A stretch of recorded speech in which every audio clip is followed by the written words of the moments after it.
So we are at what it was back in 2007, Best Western. This is where Arlene Person has dropped off Jaliek Rainwalker to his foster father. But then it was his adopted father. And he picked him up at 6:45 on November 1st. Now, leading up to that year, Jaliek was having some clashes with his family, to the point that Stephen Kerr was getting very angry with the children, that his wife Jocelyn actually asked him to leave for 5 weeks until he gets a grip on his anger. And mind you, it is trying to raise children. So, however, it was getting to a point focused on Jaliek. And then in September, both the adoptive parents wanted to reverse the adoption for Jaliek. And then it came to a header in October after Jaliek propositioned another younger child at homeschool. And that day, the adopted father tried to call Child Services and asked if he could still reverse the adoption. Without any real response on that end, what he ended up doing was contacting the respite worker. And exactly as it sounds, respite means giving you a break from raising foster children that have developmental issues, such as Jaliek Rainwalker, who had reactive attachment disorder. And that year he was not being medicated or receiving therapy. So he gave and dropped Jaliek Rainwalker off for Elaine Parsons to take care of him. And during that week, I have one of my interns, Gabrielle Kasberg, and she can give you the day-by-day play of how Jaliek was for Elaine Parsons. So when Jaliek went to live in the person's house, she noted that he acted pretty normally. Jaliek did have reactive attachment disorder, which causes children to have a difficult time building relationships with their caregivers. And previously, Jaliek had been known to not want to do his homework, to have outbursts due to that condition. Elaine Parsons noted that he was a pretty happy boy throughout the week, that he was doing his tasks. His adopted father, Stephen Kerr, asked him to please write a letter to his classmates due to an incident that happened on Monday, October 22nd, 2007, that kind of acted as a catalyst almost to get Jaliek into a different spot other than the caregiving in the house. And she just noticed that he acted pretty normally. She did have experience with children that had reactive attachment disorder, which I think is pretty huge, and helped Jaliek during that week. She did note that when she came here to drop him off, he had acted pretty normally, which contrasts with the account of Miss Monstead, the waitress at that Robin, who said that he was withdrawn, hidden in the corner of the bench, etc. And Elaine at one point was also his foster mother for a time, or just respite? I believe she was respite care for him one other time, yes. And to add a little bit more detail about the reactive attachment disorder, Jaliek was not harmful. He would have tantrums, so the tantrums would remain within a confined circle around him. So it wouldn't necessarily be harmful to people.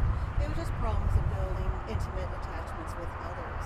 However, during that week, things were very normal. He played video games, he read, he wrote, and they actually went to the haunted houses with the family and another boy that was there during that week. And Jaliek was a very happy child, as Elaine Person responded, which you described about it. And there was no indicator of a child that was in crisis at that moment. However, even a child's not in crisis, parents do need a break too. It goes both ways. And then when she came here to drop Jaliek off, he was in high spirits, and Kerr was there. And she thought it was interesting that when he did go to the van that Stephen Kerr was driving that night, that Jaliek sat in the front seat. And she thought that was very interesting because he was never allowed to sit in the front seat. What was so special about that night that he was allowed to sit in the front seat as opposed to be sitting in the back. So, there was some things that she noted, but she said everything was still normal. There was no red flags for her to say, you know what, maybe Jaliek should stay with me a little longer. And then after that, at 6:45, they went to Red Robin for dinner.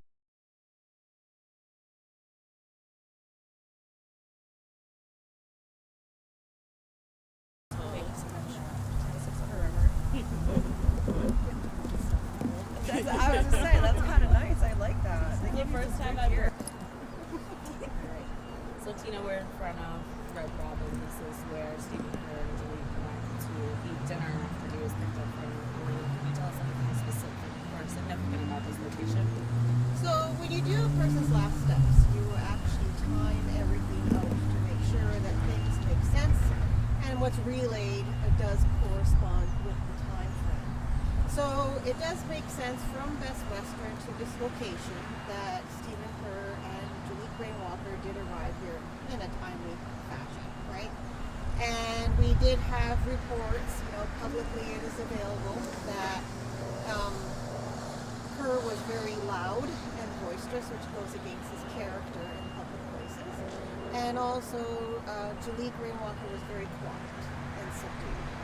And he did have one of his favorite meals, but every 12-year-old boy loves chicken tenders.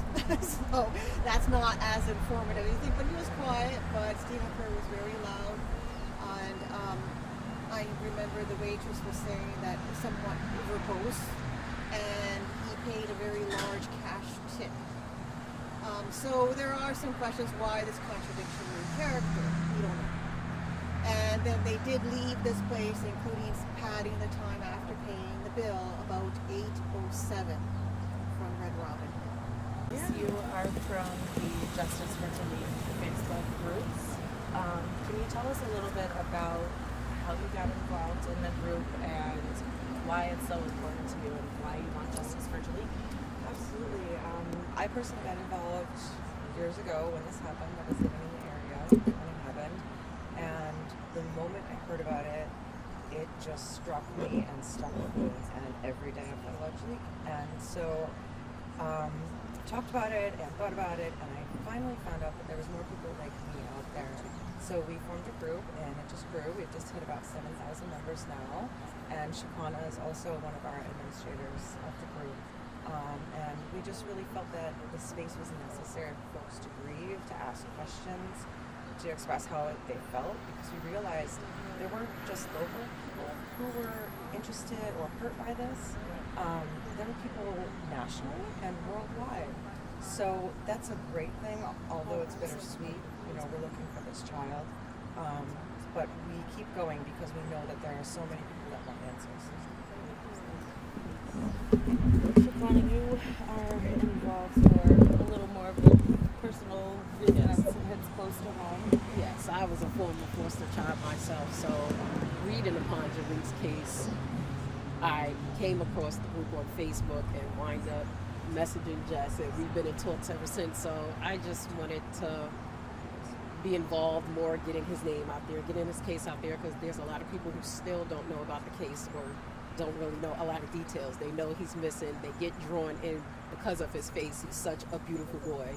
And when they get drawn in on the case, they read up on things, and there's just a lot going on with it. And we just want to spread his name, spread awareness, and figure out where he is. He's 12 years old. Can't go that far with no money, no resources, and it's been over 17 years now, and we've heard nothing. So take that with a grain of salt. We just want answers. It's time. It's past time. It's way past time. It's That's amazing to see, like you said, so many people, not even local, that this story has just touched. People care, he wasn't just a foster kid who was thrown away. People care about care. And this is happening to other children every day as we speak.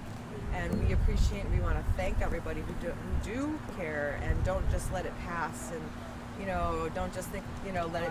Yeah, move on to the next thing. We appreciate the folks that have stuck with us, that realize that Miss Barb and Miss Pam and all of Jaliek's family are hurting, and his loved ones, his friends. There are friends now that are grown that have families of their own that have memories of Jaliek that are stuck with them, because just like Shaquana said, Jaliek is eternally 12 years old right now. And so he deserves to be at peace at the very least. And we probably don't hear from maybe the biological family a lot, so we want to kind of be their voices too, because we want to give them time to process everything and grieve within these 17 years. So we're always here to be a voice for them if they feel they don't have a voice. At Cambridge. Yeah, heart attack. He's a rat. I've heard good and I've heard bad. No, not as a law enforcement. All right, so we're on location of the cell phone tower where they did the pings of the cell phone from Stephen Kerr. And this is where time gets lost, which was out in the media, and Chief George Bell did talk about this a lot. And this is in the South Troy area. Now, the question here is the ping from this cell phone tower that you see is about, a 1 mile radius. So if you took Route 7, it doesn't really add up. And that would be the way that you would normally go to Greenwich. So why this area? And you don't know, sometimes you like taking drives or you're talking and you turn the other direction than the normal drive, or maybe you don't like going so fast on Route 7. Whatever the reason is, there is lost time. And the reason why we know about the cell phone ping is because Stephen Kerr's spiritual advisor called him at that time. And this is the first ping. We will show you later on where the second ping was in Melrose. However, Stephen Kerr did call his spiritual advisor earlier that day, wanting to talk to him. And then when the spiritual advisor did call him that night, and Stephen Kerr seemed very irate and annoyed from the phone call. So who knows what was going on? Maybe the 12-year-old was talking back, as people who have, teenagers experience. Who knows what was going on? But during that time frame, as one of my interns, Saffron, has mentioned, that as he was talking to the spiritual advisor in the media, it has said that the spiritual advisor was thrown off about how derogatory he was referring to Jaliek with him right beside him, and how quiet the car was with Jaliek in the same vehicle. So this is where law enforcement has a lot of questions. And because of this 1 mile radius, as we know last Monday, there were the issues of the subadult remains being found, and that it could possibly be Jaliek Rainwalker because of the cell phone ping here. Why south of Troy? Not over by Route 7, and you would turn left on 40. But in talking about remains of non-adults, we have here Dr. Mercedes Fabian, the expert we have at CERC, who is...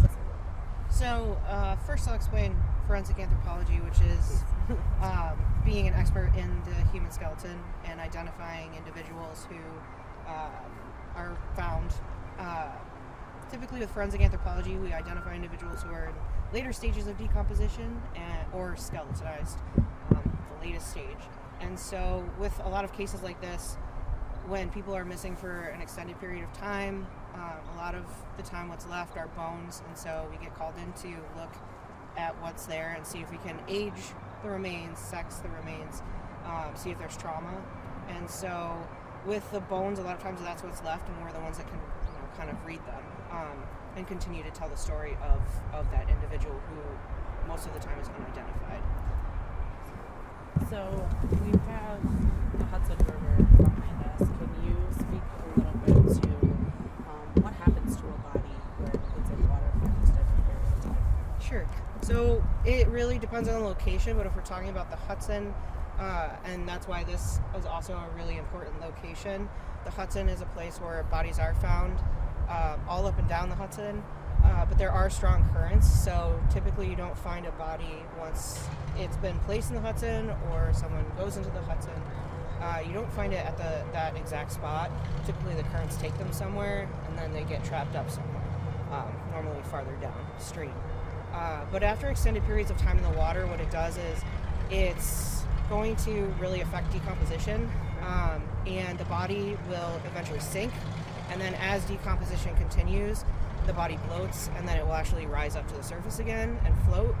And then once that gets released, it sinks again. And over time, with all of the marine life, even the fish and stuff like that, the pieces of soft tissue will be kind of taken away, and you'll just have bone. Bone will last a little while in the water, but eventually it's going to become very fragile. So when it's removed from the water, if there are any pieces left, it kind of disintegrates, right? So it's really hard to tell a lot from bone that's been in the water for a very extended period of time if there's anything left at all. At the cell phone ping, we are only just a little over a mile away from Golden Pond, where just recently remains were found there. Can you speak a little to maybe why it was thought to be Jaliek and then why it's not? So I didn't actually look at the remains or analyze them, but from what I've heard and been told, they're subadult, which means they're not adult remains. They're skeletonized, and the main piece that was found was a skull. And with subadults, it's harder to actually tell the sex of a skull of skeletonized remains, but you can age it by looking at the dentition. And so, because it was subadult, based on whoever analyzed them saying it was, mid-teens, that's why people thought it might be Jaliek. So it's no longer believed to be Jaliek, but it was a possibility because it was so close to the cell phone tower ping. However, it's been so long that if he was in the water for that long, it's very unlikely that he would be found. And I don't know if the remains that were found were actually inside the pond or scattered on the surface. Well, and that kind of raised the question also, but that's a clear trail. One of the people we interviewed said people have done community cleanups there. So, how could a skeleton kind of just resurface? How does that happen? So it really does, and I know it's really surprising to think that a trail that you're walking on one day might have a body on it the next, but it's quite possible. Animals will scatter remains. Weather events can move them, even just flooding. If there are cemeteries nearby, sometimes cemeteries get flooded and you get different bodies that will wash up in different areas, especially if the coffins have broken down and they're old. It can also kind of rise up from wherever it was buried, if it was buried, just by dirt getting moved over time, right? So all of the terrain, it's not static, it's always changing, even if we don't technically see it changing. And so because of that, it is possible that, a skull could surface or, remains could be found where you didn't see them before. Can you speak a little to how that roller coaster of emotions went through? Absolutely. This has, of course, happened before. I know that, they had found a skull several years ago. I think it was in Cactus Creek. And so, it's, again, just like you said, it's been a roller coaster, and especially for Miss Barb, his grandmother, and his mother, his biological family. The feelings that they must be feeling are unfathomable to me. I tried to put myself in their place, and it's just overwhelming. When the news did break, we had a swelling, of interest, of speaking, of questions, of dialogue. Everybody just so hopeful that finally this was the year, that this was the day that we had all hoped for. But we did still try to remain calm, remain rational, that this is, at the end of the day, a body. It's somebody's child, that has left this earth, just like one of our administrators, Jamie, had said very powerfully in group. And so we just tried to maintain the thought that, we're just going to hold space and be peaceful for whoever this is. Yeah. But the hope that it was Jaliek was really, really strong. And the disappointment, the sadness, of course, was there. But also we still, again, are now holding peace and holding space for a person that we have yet to be identified. And, we just hope that this lays to rest maybe some questions for another family that's maybe been, hurting for a long time. Like you said earlier, this is still happening to Yes. children and adults even all the time. So even though this isn't Jaliek, like you said, if this is someone else's family member, at least they'll get that piece. And this brings another case into the light, another name that may have been forgotten. Yes, there's several missing people in upstate New York. I don't know the number. Maybe Miss Tina knows off the top of her head now, but I know that I think it was like 50 kids disappeared last year or something like that. It's the numbers just keep growing. They don't stop. And Jaliek is one of many, but he's very important. He matters. Jaliek always mattered, and that's the message that we want to put out there. So we'll never stop. We'll never stop. Advocating for him, and hoping one day that he comes home. So I just want to add, I know we are in South Detroit doing the last steps for Jaliek Rainwalker, but please let the audience know and understand that law enforcement has this under control and they're doing a great job. So don't interfere. Let them do their work, and so they can move on and identify this possible child. So I can't say enough is to trust law enforcement are doing everything possible that they can to identify the skeletal remains. Also with Jaliek Rainwalker, police are doing and did do back then everything possible. So there are plenty of bodies of water here and also on our travels later on today. The police searched every body of water. And if you see when we're going to walk over there at the Hudson River, there was a possible sighting that night. I will add some more information about the Hudson River and that it is quite easy to find a body if it is disposed there. Now there's many levels here when we talk about the Hudson River, and not this exact location, but it does give you an idea that they were two fishermen across the way, and they believed or said they thought they saw Stephen Kerr and Jaliek Rainwalker on this side of the river. And so I wanted to bring you here just to get a perception of the distance here of actually how clear it is when you see people. Now it is eyewitness testimony, and it's best for eyewitness testimony to have some corroboration with it, but it gives a hint to law enforcement where they can look, but despite the cell phone ping. Not only this, is when you look at the river here, it looks so serene and beautiful, and actually it's quite deadly, this section of the Hudson River. We have been informed that people who think they can dive over by Dino Barbecue there, that would actually kill you. The currents are that strong underneath. So rivers, as Dr. Fabian mentioned, they beat you up. So when bodies do come up on the shore, you look like you've been beaten up, but it was actually the currents of the water pushing the body everywhere. Now, the other thing about water and looking at this, as Dr. Fabian said, is that the bodies rise. And also talking to other law enforcement officer, he said they did a lot of searching the Hudson and understanding the currents and knowing that bodies float, you will find it no matter what. So they were very thorough in this aspect of bodies of water. And not only that, when it comes to bodies of water, you have to really know what you're doing to hide a body in it. And from perceptions, if something did happen to Jaliek Rainwalker, it comes across as something that was more instantaneous than planned.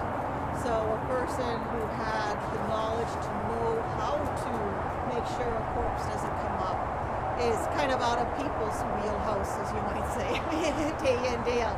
I'm sure Dr. Fabian knows how, all right? But in most instances, people do not know, because there are some instances that bodies can rise with some weight. There is a certain weight that is needed to keep a body down. So you have to be knowledgeable in this sense.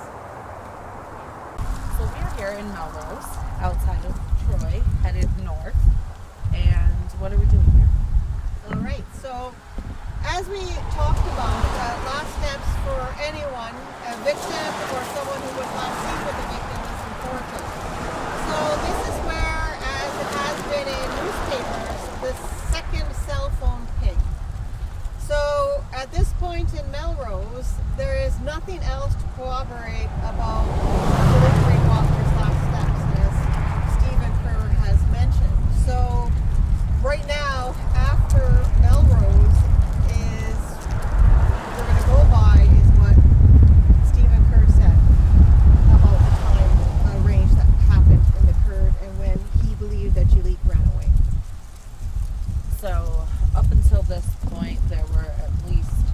sightings or proof to back up the story that Jaliek was along for the ride up until at least this point, and then we kind of lose outside influence, basically? Yeah, we're losing things to corroborate. So whenever, when investigations, I'm sure law enforcement can say this better than I, but when people say, they ask you, where were you? And even though what you say where you are, you can't take that, face value, because, oh, okay, thanks, we're done. So, yeah, exactly, job done. You have to corroborate the story. So, for anyone, when you lose anything to corroborate the story, then, okay, we don't know where you went. You can say you went there, you probably went there. But nobody else seems to have any account or witnessing or seeing both the individuals that night. So it is quite interesting. We know the direction was going up 40, but where do you go on 40? Probably straight to Greenwich. But you just don't know because of what happened that night. So, we have made it to Greenwich. So here we're looking at Main Street.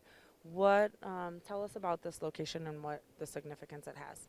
Okay, so of course, welcome to Greenwich. I do live in this area, and this is why I still have a strong interest in the Jaliek Rainwalker case. Now, the reason why we have stopped here is behind us in this direction is 11 Hill Street, okay, which is, everybody knows the address. And this is where we believe that Jaliek Rainwalker made it with Stephen Kerr. Now, the interesting thing is that Stephen Kerr said he was there. Maybe he was there, we don't know, because we need corroboration whenever people talk about where were you that night. And nobody in the neighborhood could say that they saw lights on. Even the neighbor that's very close by didn't notice any activity in the house. However, some people were quiet, and that's where they ended up. And then the following morning, Jaliek was gone, and apparently may have ran away. So the reason why we're at this location and why we have the camera aimed this way, there are some things that cast doubt on the last steps that were given to law enforcement. And law enforcement was very thorough when Jaliek was found missing.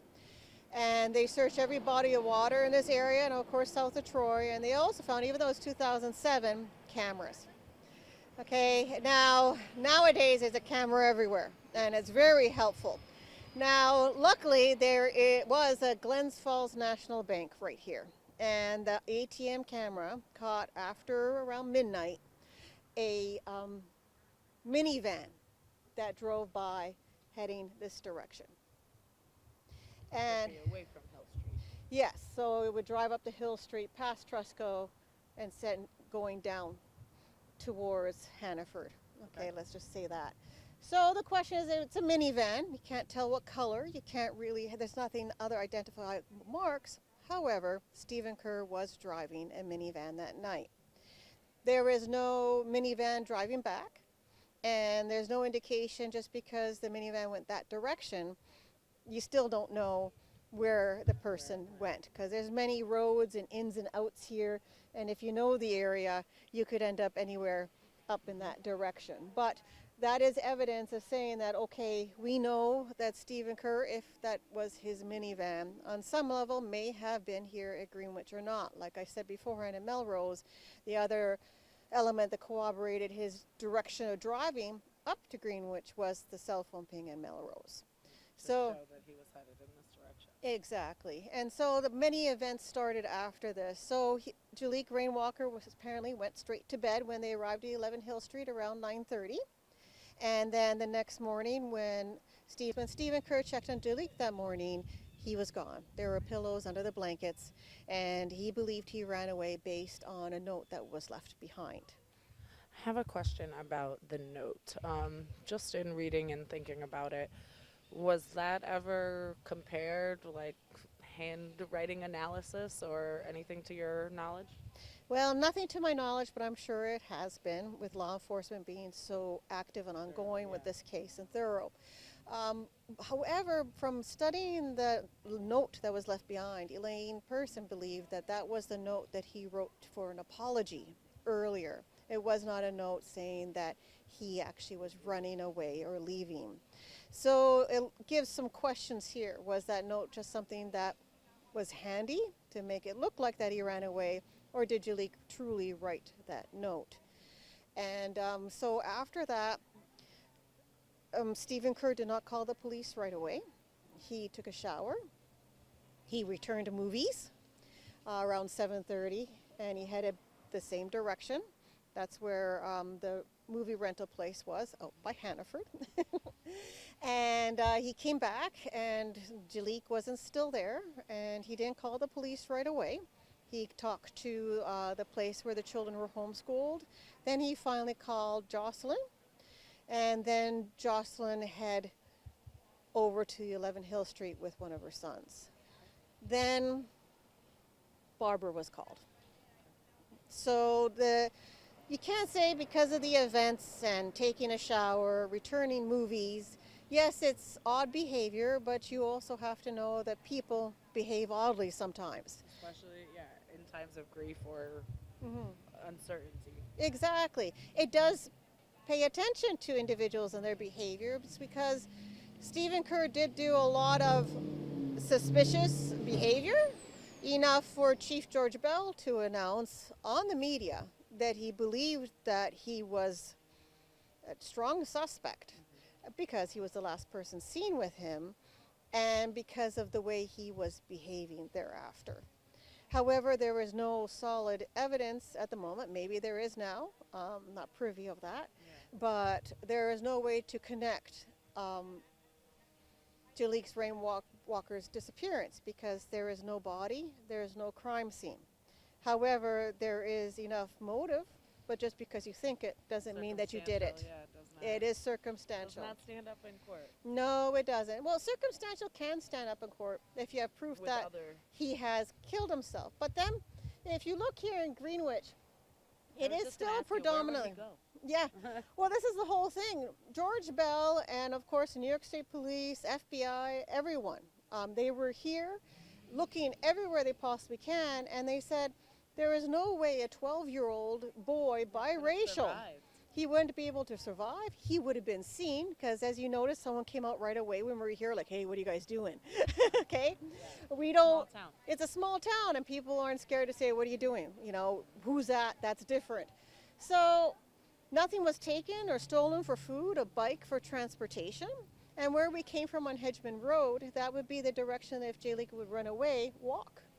And then walk down 40. Well, hell, I would notice a young boy walking down 40. Like in the middle of the night? Yeah, or even, you wouldn't, that's odd. I've never seen it living here. Daytime, yeah, and you'll drive, who's that? You know, so, you know, there's a lot of questions, you know, that hit in the direction that what is being relayed is not necessarily true, and there's nothing to corroborate the statements. Perfect. So, this is Jaliek's bench. Yes. Thanks to Justice for Jaliek. Yes. And tell me a little bit about why it was so important for you guys to have a memorial of sorts for him. Well, first, I kind of feel like it was important to his grandmother, Barb, and his biological family. She had mentioned that she had no memorial, she had no place to go, and a lot of other people in the group also expressed that too. The community, it just felt like there was a need, that they were mourning and they needed something symbolic for him. A space for him, literally, a literal space for him, and that's what we're holding right here. So between the administrators and the group, the idea was, let's get a memorial bench. And so we did the research, you know, contacted the village and, you know, did all the things, and did do a crowd fund. GoFundMe, and we raised more than enough. So part of that was donated to the St. Rose Cold Case Center. And so we've got the biggest, best bench we could find because we want families. It's beautiful, and I was just looking, like, compared to the other benches that are here. It definitely makes a statement. Yeah, we want it to be here forever, and we wanted a lot of people to enjoy it, and we wanted a large space for Jaliek. I think it's important.